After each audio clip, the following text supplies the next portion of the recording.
Hello, welcome to market discussion of the day. Today, 8th of July 2025, Tuesday ആണ്. So പ്രത്യേകിച്ച് ന്യൂസുകളൊന്നുമില്ലാത്തൊരു ദിവസമാണ് എന്നുള്ളതാണ് ഇന്നത്തെ ദിവസത്തെ പ്രത്യേകത. ഈ ആഴ്ചത്തെ ഏറ്റവും ബെസ്റ്റ് ഡേ ആണ് ഇന്ന് ട്രേഡ് ചെയ്യാനായിട്ടെന്നുള്ളൊരു കാര്യം കൂടെ എടുത്ത് ഓർമ്മിപ്പിച്ചുകൊണ്ട്, പക്ഷേ പൊളിറ്റിക്കൽ സൈഡിൽ നിന്ന് ന്യൂസ് ഉണ്ട്, അത് മാത്രം നമ്മളൊന്ന് നോക്കിക്കണ്ട് പോവുക, അത് അപ്ഡേറ്റഡ് ആയിട്ടിരിക്കുക, എന്നിട്ട് മാത്രം ഒരു തീരുമാനമെടുക്കുന്നതായിരിക്കും നമുക്ക് ഏറ്റവും ബെറ്റർ ആയിട്ടുള്ളൊരു കാര്യം. Okay, so coming to market discussion, coming to fundamental side, നമുക്ക് ഇന്ന് ഫണ്ടമെൻ്റൽ സൈഡിലോട്ട് പോകുന്നതിന് മുന്നേ ആയിട്ട് നമ്മുടെ ക്രാഷ് കോഴ്സ് 4 ദിവസം നീണ്ടു നിൽക്കുന്ന ഫ്രീ ആയിട്ട് നമ്മൾ കൊടുക്കുന്ന ഫോറക്സ് ട്രേഡിംഗ് കോഴ്സ് ഇന്ന് സ്റ്റാർട്ട് ചെയ്യുന്നുണ്ട്. രാത്രി ഇന്ത്യൻ ടൈമിംഗ് 7:30ക്കും 10:30 മണിക്കും ആയിട്ട് 2 ബാച്ചിലായിട്ടാണ് ഈ ഒരു കോഴ്സ് സ്റ്റാർട്ട് ചെയ്യുന്നത്. ഫോറക്സ് ട്രേഡിംഗ് ഫ്രീ ആയിട്ട് പഠിക്കണം എന്നുള്ള എല്ലാ ആൾക്കാർക്കും എൻ്റെ ഡിസ്ക്രിപ്ഷനിൽ നമ്പർ ഉണ്ടാവും. എനിക്ക് മെസ്സേജ് അയച്ചു കഴിഞ്ഞാൽ ബാക്കി കാര്യങ്ങൾ ഞാൻ കോർഡിനേറ്റ് ചെയ്യുന്നതായിരിക്കും. വീണ്ടും ഞാൻ എടുത്ത് ഓർമ്മിപ്പിച്ച് പോവുകയാണ്, ഈ ഒരു സമയത്ത് ഫ്രീ ആയിട്ടുള്ള ആൾക്കാർ മാത്രം, 4 ദിവസവും അറ്റൻഡ് ചെയ്യാൻ പറ്റുന്ന ആൾക്കാർ മാത്രം എനിക്ക് മെസ്സേജ് അയയ്ക്കുക എന്ന് എന്ന് ഞാൻ പറഞ്ഞു പോവുകയാണ്. Okay, so coming to market discussion, coming to fundamental side, നമുക്ക് ഇന്ന് പ്രത്യേകിച്ച് ന്യൂസുകളൊന്നും കലണ്ടർ ബേസ് ചെയ്തിട്ടില്ല. പക്ഷേ ട്രേഡ് താരിഫ്, യൂറോപ്യൻ യൂണിയനെതിരെ വെച്ചിരിക്കുന്ന ട്രേഡ് താരിഫിൻ്റെ തീരുമാനങ്ങളൊക്കെ നാളെയാണ്, 9-ാം തീയതി, ജൂലൈ 9-ാം തീയതിയാണ് വരും എന്നുള്ള കാര്യമാണ് വന്നിട്ടുള്ളത്.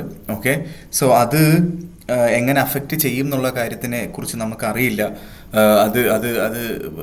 താരിഫ് കൂട്ടിക്കഴിഞ്ഞാൽ ഗോൾഡിനുള്ള റേറ്റ് കൂടുകയും താരിഫ് കുറച്ച് കഴിഞ്ഞാൽ ഗോൾഡിൻ്റെ റേറ്റ് താഴോട്ട് പോവുകയും ചെയ്യാനുള്ള പോസിബിലിറ്റിയാണ് കൂടുതലുള്ളത്. അതിൻ്റെ കൂടെ തന്നെ നമ്മുടെ യൂറോപ്യൻ യൂണിയൻ്റെ അകത്ത് തന്നെ നടക്കുന്ന പല പ്രശ്നങ്ങളും നടക്കുന്നുണ്ട് എന്നുള്ളൊരു കാര്യം കൂടെ മനസ്സിലാക്കി പോവുക. അതെല്ലാം അപ്ഡേറ്റഡ് ആയിട്ടിരിക്കുക എന്നുള്ളൊരു കാര്യമാണ് എനിക്ക് നമ്മുടെ ഫണ്ടമെൻ്റൽ സൈഡിൽ നിന്ന് നമ്മൾ ഓർമ്മിപ്പിച്ച് തരാനായിട്ടുള്ളത്.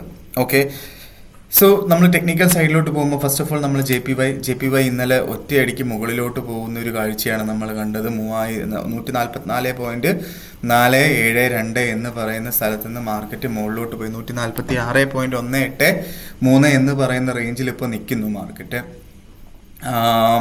മാർക്കറ്റ് ഇനിയും ഇപ്പോൾ നമ്മൾ നോക്കിക്കഴിഞ്ഞാൽ നമ്മുടെ യൂറോപ്യൻ സെഷൻ ഓപ്പൺ ആയ സമയത്തും 146ൻ്റെ മുകളിലായിട്ടായിരുന്നു. അടുത്ത ക്യാൻഡിൽ, ഏഷ്യ ക്ലോസ് ആവുന്ന ക്യാൻഡിൽ 146ൻ്റെ മുകളിൽ തന്നെയാണ് എങ്കിൽ നമുക്ക് അവിടുന്ന് ബൈ ചെയ്ത് മുന്നോട്ട് പോകാം എന്നുള്ളൊരു കാര്യമാണ് എനിക്ക് ജെ പി വൈയിൽ പറഞ്ഞു തരാനായിട്ടുള്ളത്. ആ ഒരു ഓപ്പർച്യൂണിറ്റി മാത്രമാണ് ഇന്നത്തെ ദിവസം തൽക്കാലം നമുക്ക് ജെ പി വൈയിലുള്ളത്. 146ൻ്റെ അവിടുന്ന് ബൈ, 145.40 അവിടെ സ്റ്റോപ്പ് ലോസ്, അതിൻ്റെ താഴെയായിട്ട് സ്റ്റോപ്പ് ലോസ്. ഇതാണ് ജെ പി വൈയുടെ റേഞ്ച്. ഇന്നലെ മാർക്കറ്റ് ഇത്രയും മുകളിലോട്ട് പോയത് കൊണ്ടിട്ട് തന്നെ ഒരു കറക്ഷൻ വരാനായിട്ടുള്ള പോസിബിലിറ്റി ഉണ്ട്. അത് തള്ളിക്കളയാനായിട്ട് പാടില്ല. അത് നോക്കിയിട്ട് വേണം ഒരു തീരുമാനം എടുക്കാനായിട്ട് എന്നുള്ള കാര്യമാണ് പറഞ്ഞു പോകാനായിട്ടുള്ളത്. ഓക്കെ, സോ യൂറോയിലോട്ട് വരുമ്പോൾ നമ്മൾ യൂറോ ഇപ്പോൾ കറൻ്റ് ട്രേഡ് ചെയ്തുകൊണ്ടിരിക്കുന്നത് 1.17497. യൂറോനെ ഡയറക്റ്റായിട്ട് അഫക്റ്റ് ചെയ്യാൻ പോകുന്ന ഒരു സംഭവമാണ് താരിഫ് അനൗൺസ്മെൻറ്റും അതിനെ ചുറ്റിപ്പറ്റിയുള്ള കാര്യങ്ങളും. അതിൻ്റെ കൂടെ തന്നെ നമ്മളുടെ യൂറോപ്യൻ യൂണിയൻ്റെ അകത്ത് നടക്കുന്ന കുറച്ച് പ്രശ്നങ്ങളും ഒക്കെ യൂറോയിനെ ഒന്നും കൂടെ താഴോട്ട് കൊണ്ടുവരാനായിട്ടുള്ള പോസിബിലിറ്റി കൂടുതലാണ്. എന്നും പറഞ്ഞ് ഇവിടുന്ന് സെല്ലെടുക്കണം എന്ന് ഞാൻ ഒരിക്കലും പറഞ്ഞിട്ടില്ല. വേണമെങ്കിൽ 1.1800 അവിടെ മാർക്കറ്റ് എത്തിക്കഴിഞ്ഞാൽ ഒരു 50 to 60 പിപ്സിൻ്റെ പ്രോഫിറ്റ് എടുത്ത് മാറാവുന്നതുമാണ് യൂറോയിൽ. ഇല്ലെങ്കിൽ 1.1500 ആണ് നമ്മളുടെ ബൈ പോയിന്റ്.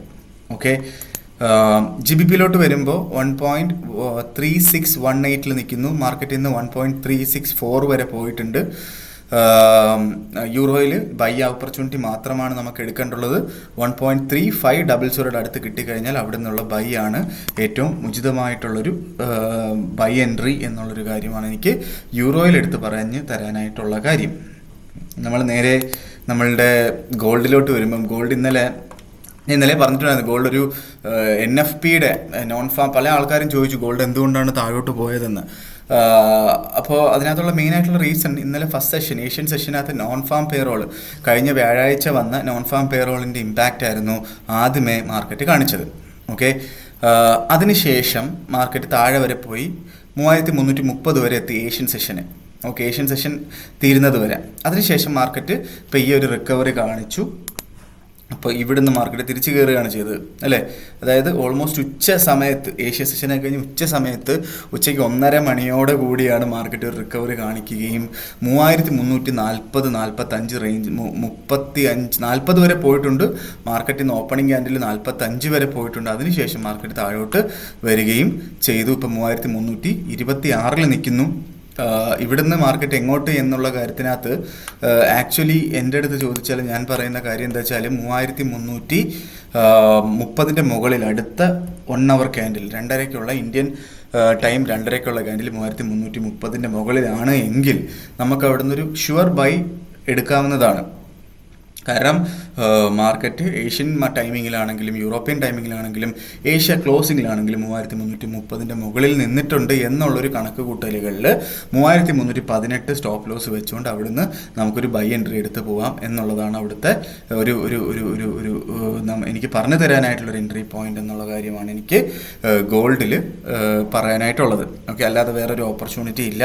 പക്ഷേ എന്നിരുന്നാലും താരിഫിൻ്റെ കാര്യം ഇന്ന് ഉച്ച സമയം UK ടൈമിംഗ് ഉച്ചയ്ക്കാണ്. അവിടുത്തെ വൈകുന്നേരം സമയം US മാർക്കറ്റ് ഓപ്പൺ ആയിട്ടുള്ള സമയത്തായിരിക്കും അതിൻ്റെ അനൗൺസ്മെൻറ്റും അതിൻ്റെ കാര്യങ്ങളൊക്കെ നടക്കുന്നത്. അതിന് മുന്നോടിയായിട്ട് തന്നെ മാർക്കറ്റിൽ നിന്ന് മാറി നിൽക്കുക, അല്ലെങ്കിൽ അതിന് മുന്നേ തന്നെ പ്രോഫിറ്റ് ആണെങ്കിൽ പ്രോഫിറ്റ്, ലോസ് ആണെങ്കിൽ ലോസ് എന്നുള്ള രീതിയിൽ എടുത്ത് മാറുന്നത് ഏറ്റവും ബെറ്റർ ആയിട്ടുള്ളൊരു കാര്യമാണ് എന്ന് പറഞ്ഞുകൊണ്ട് ഇന്നത്തെ ദിവസത്തെ മാർക്കറ്റ് ഡിസ്കഷൻ ഞാൻ കൺക്ലൂഡ് ചെയ്യുകയാണ്. ഓക്കെ, മാർക്കറ്റ് ഡിസ്കഷനായിട്ട് നമ്മൾ നാളെ കാണുന്നത് വരെ ഗുഡ് ബൈ.